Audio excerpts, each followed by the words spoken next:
For the audio description, I am a white female with long grey brown hair, and I'm wearing a red polo neck.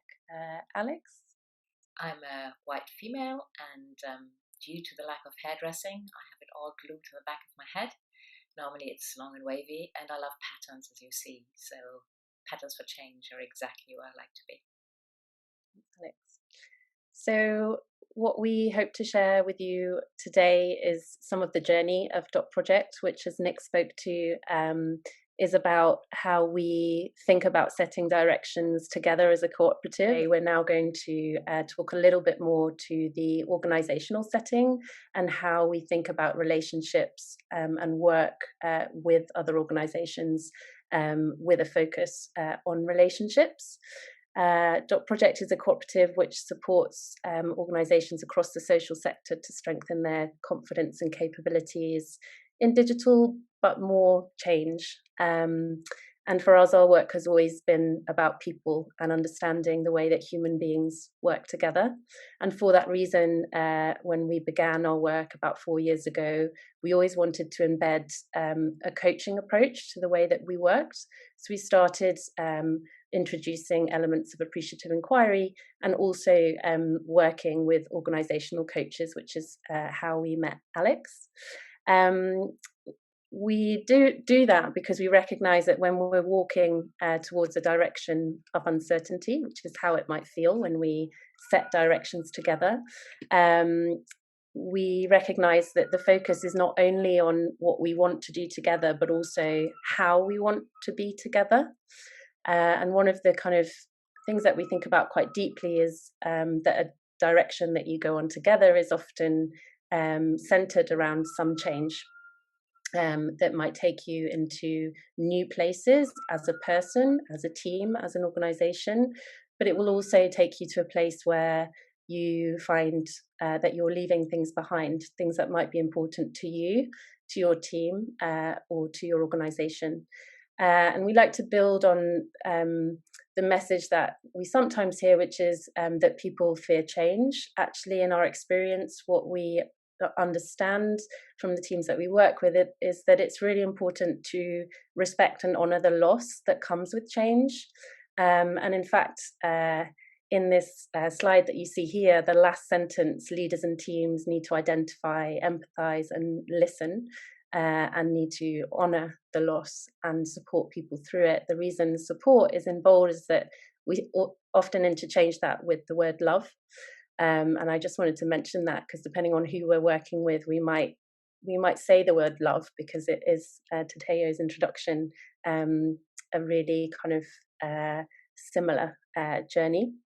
In our work, we aim to create space for teams to listen and share bravely, to understand what's strong so it can be built upon, and create spaces which feel safe enough to try. And we come from a place which Mama spoke to so beautifully, that people and teams already have that within them.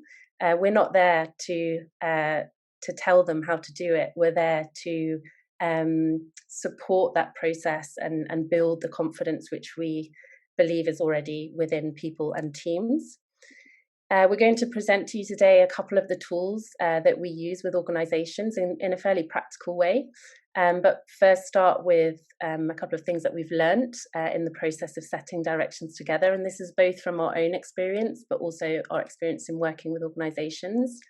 By consciously setting time and space to set directions together, it allows you to reveal what connects you, us, and what sets us apart.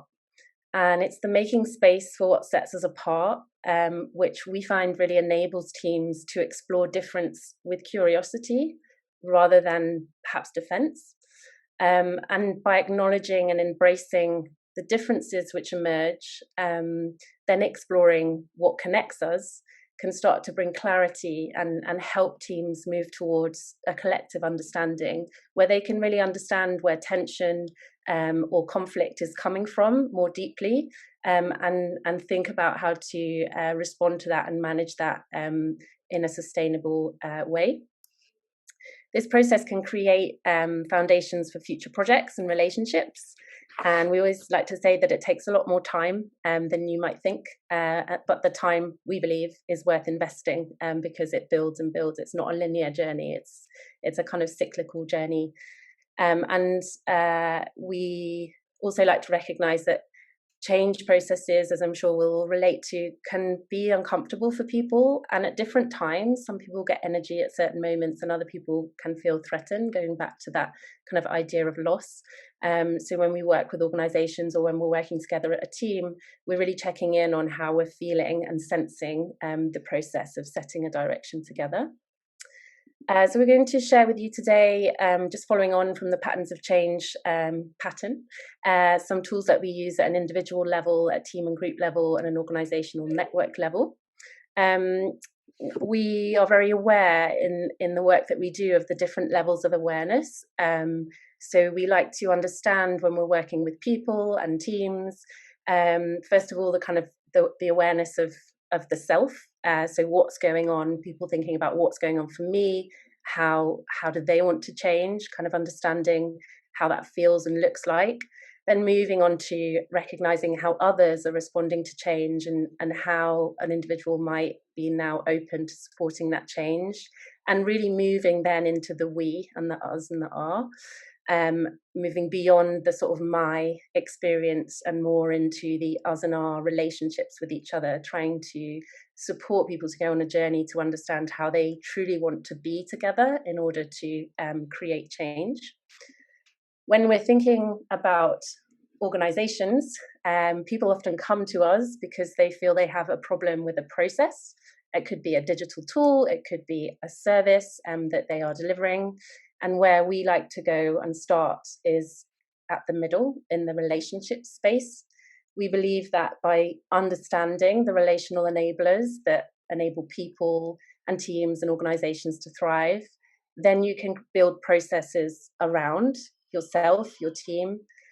If you build processes without starting at the core, then most likely those processes will reveal the relational aspects which maybe aren't so aligned. And that's often where we're working with organizations, is to really understand what's going on for you. How are you together? So I'm going to hand over to Alex, who's just going to talk through a couple of the tools that we use in our work. Thank you, Kat. Yeah, so the first part, and I love what I think Mama said, this idea of that we're continuously in relationship with ourselves. We're not one human, we're many selves, and understanding what we're bringing into organizations or systems or teams is really helpful. And I love how we talked about muscle memory earlier on, and I think that we need to also create relational memory. And how do we create that muscle memory to do that? So we often sit down in a deeply personal space for ourselves, where we reflect on the directions that we see. Coming back to what we talked about today, is that obviously what you see is not what the other is, but you see it through your own lens, and creating clarity for yourself on what does that look like, and explore how your personal expectations and experiences might influence the direction you see. We often do that also in conversations with somebody else, organically, putting a hypothesis out there and discussing it.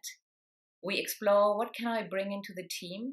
So what role and what values do I want to bring into this project or into this collective, into this team, into this organization? Having a deep awareness that I can bring many roles, that it isn't just one role I bring, and that maybe starting to explore what role is needed of the ones that I can bring. And at the same time, also understanding what opportunities lie ahead for me. What learnings and experiences and connections do I dream about whilst going on that journey?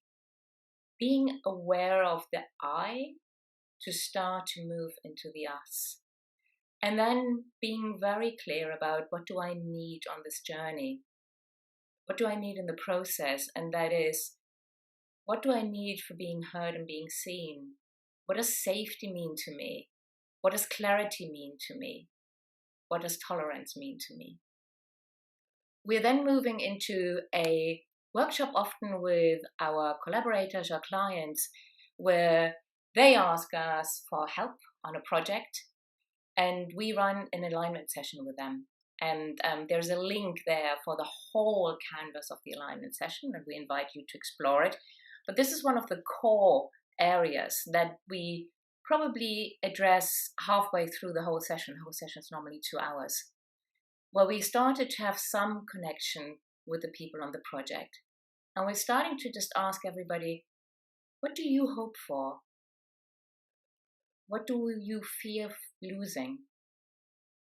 Have we started to understand what connects us in the journey and what divides us? And then a really important one, where do we need bravery? And that is where pretty awesome stuff bubbles up and really rich conversations are being had. And a lot of times we get the feedback that people go, we've never done this in our organization. I've brought this into boards very often, and boards generally don't talk about what they fear losing. They also very rarely talk about bravery. So it's just an ability to move from the I into the us, acknowledging that there might be something that we are losing. Kat, back to you. Thank you. So to close, what we wanted to say at an organizational level is just to recognize what decision-making process works for you. And it may be a combination of these things. The cheetahs represent how fast it takes. We always champion a mix. We combine advice and consent within DOTPROJECT. And I did just want to be sharing actually some insight from what we've been doing actually to introduce these at DOTPROJECT. This is an example of the consent-based decision-making process, and what we're aiming for here is to understand the range of tolerance within our team. This process allows us to bring clarity. Proposals are given in written form. We talk about what we're losing through the clarifying questions, and then we really move into the trust and kind of tolerance space when we test for consent. And we've used this process for really important things which matter to us as human beings, like how much we are paid, parental leave, what pieces of work we take on as an organization. And I share that as examples of why we use this process, and also to say that it's really messy. It requires resilience, personal resilience, but also team resilience. So any one of our team can take us through this process, because holding the space for it is hard. And actually, it's really important that we take collective responsibility around the process of setting the directions together. I hope that's been helpful as a quick snapshot of some of our practices and tools. Thank you so much.